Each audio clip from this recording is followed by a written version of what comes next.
The tortoise stood up and asked the hippo what he would do if he told him his name at the next feast.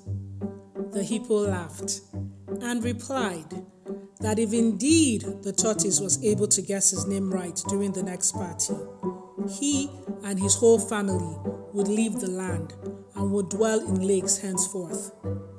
No one loved a challenge like Tortoise did. He was sure that with the right plan in place, he could figure out the hippo's name. How hard could it really be? Hello everyone, welcome to the Panafricantales channel. Today's story is the legend of how the hippopotamus moved from living on land to dwelling in swamps and lakes.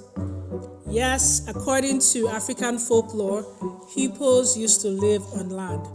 And just in case you've ever wondered why they made the big move, you're on the right channel, so stick with me. As usual, let me know in your comments after you've listened or watched if you enjoyed the story and what country you watched or listened from. Don't forget to like, share, subscribe, and put on your notification bells. Okay. Owelu Ofumbosi. Once upon a time, there lived a hippopotamus named Bosa. Bosa was one of the biggest animals in the kingdom, and he lived on land. The hippo had 7 curvy wives whom he loved dearly and equally. Bosa enjoyed throwing parties and giving big feasts to the animals, and they always looked forward to his parties. In spite of the frequent partying that went on in his house, no one knew his name was Bosa except his 7 wives.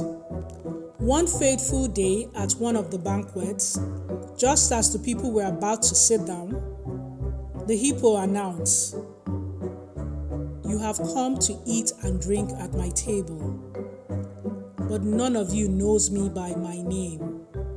If you cannot call me by my name, you shall all be asked to leave my premises without any food or drinks." Every animal tried to come up with a name, but none could guess right. As they could not guess his name, they had to be escorted out of the hippo's premises, leaving all the good food and drinks behind. But before they left, the tortoise stood up and asked the hippo what he would do if he told him his name at the next feast.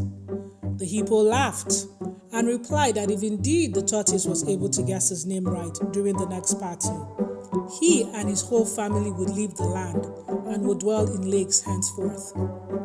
No one loved a challenge like Tortoise did.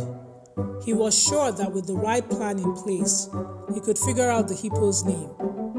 How hard could it really be? Now, it was the custom for the hippo and his 7 wives to go down every morning and evening to the river to bath, spend time together, and have a drink.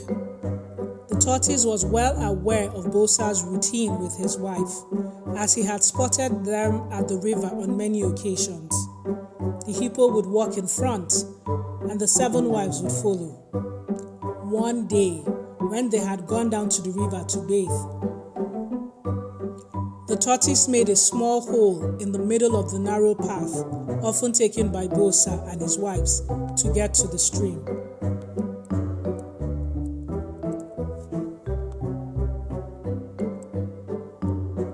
Then he waited patiently. When the hippo and his wives were returning home, 2 of the wives were some distance behind. So Tortoise came out from where he had been hiding and buried himself in the hole he had dug, leaving the greater part of his shell exposed.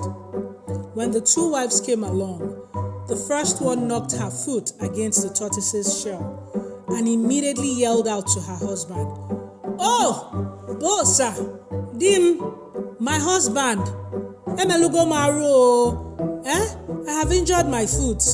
I am in so much pain." On hearing the name, the tortoise was so happy that he almost exposed himself. He had discovered the hippo's name, Bosa. What a strange name for a hippo. He couldn't wait for the next feast where he would do the big reveal.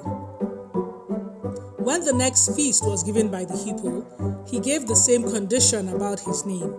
He was so sure no one would be able to guess his name right, but it seemed he had underestimated the tortoise.